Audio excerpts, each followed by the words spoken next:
Nerderotics.com.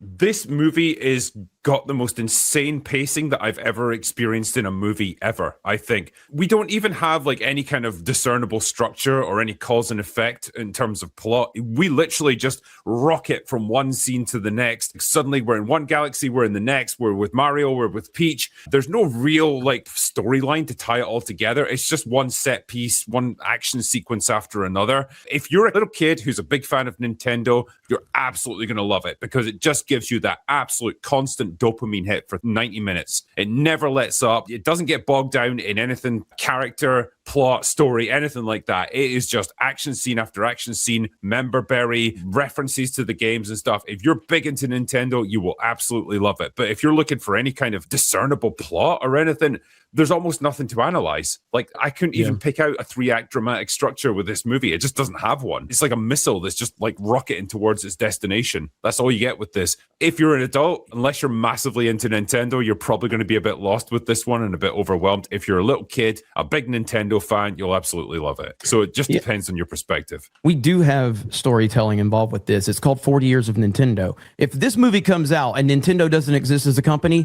nobody's going to see this shit. The reason that people are connected to it is because they're bringing all of their memories of what seems like a video game brought to real life on the screen. That's essentially what these movies are. Is this a good movie by the standard of Toy Story? Hell no. Not even fucking close. But it's good for what it needed to be, and the target audience are eating it up, and that's all that really should matter. What I would say is, like, imagine how much better it could be if it had that, like, Nintendo legacy, if it had, like, those callbacks to all the classic games and stuff, but it was also wrapped up in a really good story. Well, I remember when a Mario movie was announced, and I'm like, what the fuck are they going to do with a Mario movie? What kind of story is there to tell? There is no story in a Mario movie. So, you know what I mean? I don't need it to be deep and meaningful. I just mean more like you can have, like, you know, fairly well-defined characters with a bit of an arc to them. I don't disagree. Obviously, yes. There's a story that could be told, like the Buzz and Woody dynamic, the development of their relationship and the arc that they're on.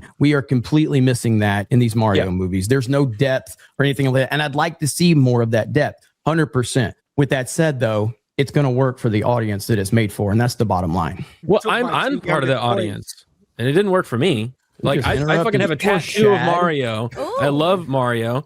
I grew up with it. It's been a huge element in my video game experience. And I wish there was a little bit higher level of storytelling. When I came out of it, I thought, you know, it was like a bunch of colors and very spastic. But, you know, it's a kid's movie. And then I thought we had Lion King, Aladdin, a fucking Road to El Dorado, like old movies that were for kids that had a focused story, that had great dynamics and focused characters. Like, there's no reason it can't be that. They just seem to only care to just throw out the bare minimum. I don't think this one is better than the first one because I felt like the first one attempted to have some kind of arc. I agree with Garrett in that the first one attempted to have a more conventional story with a more focused narrative around, you know, the two brothers and like them actually having a bit of character development and getting from one place to another. With this, it's just an ensemble piece, really. The narrative focus is split between Peach, Bowser and his son, and Mario and Luigi, and even like Fox McCloud. None of them really get the time that they need to actually develop or go anywhere as characters. You know, like I say, I don't need it to be deep and meaningful or like super complex. I just need something to latch onto in terms of like a progression. There's not enough time to do any of that because it's just rocket into the next action scene. The narrative is too split between too many different people. I wish it was more focused on something. And I think the first movie did a better job with that purely because there was fewer characters to try and juggle. And so they could have more of a focus on the brothers and then Peach and their relationship with her. I'm trying to go into this kind of deep movie analysis with a fucking Mario movie. Go ahead, Shad. I know you want to say something. I'm digging for something here. I took my two youngest boys to this, and in terms of what both Drinker and Jeremy were saying about, is it going to be enough for the target audience? My youngest son is 6. He loved it. He didn't know much about Mario, didn't need a lot. He just really enjoyed that they turned into babies at one point, and there was a lot of flashy lights. My next youngest, he really really like Fox McCloud because he was cool. And so they don't have high, a bar to meet in terms of what they want out of this film. I actually found this film both better and worse than the last one. It's worse from a plot perspective. The plot is actually quite boring, though I think it nails the ending a little better. Mario has a pretty good, strong, heroic moment at the end. Has a couple, actually. Actually, yeah. Like he has a noble sacrifice. And that I think that's just good, simple, heroic kind of moments for kids. And in that sense, I thought it was a bit better. Like the previous film, it didn't go all the way, but it certainly flirted with some progressive kind of messaging, with Peach being so much of a girl boss, specifically at the expense of Mario in that first film, where this one, she is still like kick butt and everything like that, but it's not at the expense of Mario at any point. In actual fact, they're kind of more on an even level where they're more partners in this film.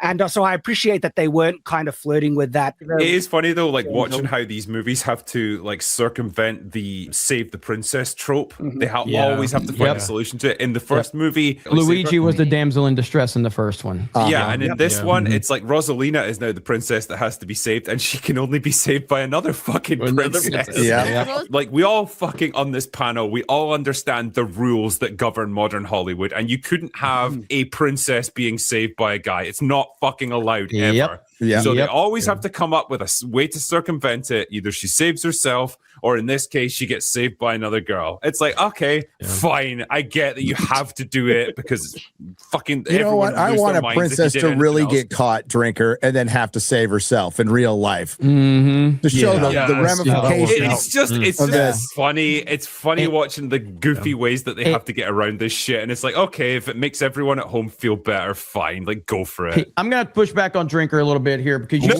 not going to push back on me. Listen to me. You said that there is no arc. Mario defeated toxic masculinity in this movie. Okay, that's only if you listen to Grace Randolph. Toxic bro culture. I saw that clip of hers before watching the movie, and I'm going, okay, I can't wait to see this. Dude, like, what the fuck is this shit talking about? It was so epically, monumentally retarded. I had to put it in my review. I just it's funny. It's so unbelievable for her to say that. It's not though, is it? It's not though, is it? I continue to feel that Bowser and now Bowser Jr. are a little bit too actually evil. Like, it goes beyond cartoon villainy. I think maybe because they kind of mimic like the toxic manosphere that is like, I don't know if it's becoming more. What are you talking about? Me too with clavicular. This is fucking insane. Monster turtle and his son. Their plan is to literally destroy the entire universe. Like, it's definitely evil, but it's like, it's so cartoonishly ridiculous. Like, how can you even take it seriously? All it is it's in its most simplistic terms, it's a kid wanting to make his dad happy. That's all it fucking is. It's all it is. Her comments are baseless. She's literally making this shit up.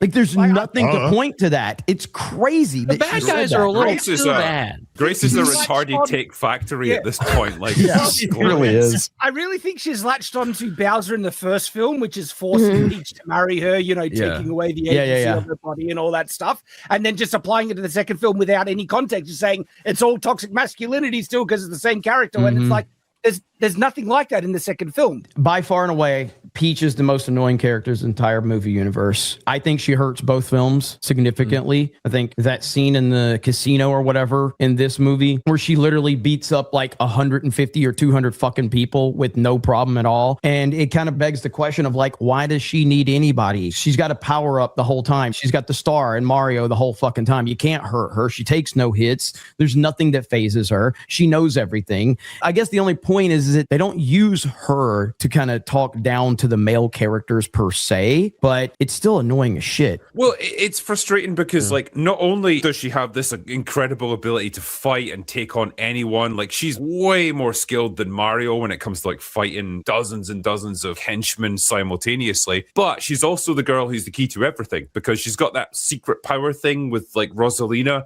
When the two of them like join forces, they can like transform entire planets. And it's like, normally in narratives like this, you have one or the other. Either the girl is like weak and kind of vulnerable throughout the story, but she's actually the key to everything, or she's like a powerful warrior but like she's not the person who's going to unlock the final solution to. I shouldn't have said that.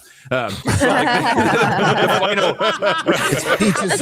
resolution of the plot, right? It is her but with this character, with this character, they did both, and it's like, well, okay, as you say, Jeremy, if you've got all of those things wrapped up into one person, why do you even need anyone else? Clearly, she's like the actual narrative focal point of this entire movie. Everyone else is kind of irrelevant. Yeah. So like, yeah, these are all like just little frustrations that kind of gradually mount up. And it's like, it would have been so easily fixed. They could have done this a different way and given you a much more balanced movie with a better story. And it still would have been just as entertaining. But man, they had those boxes they had to tick.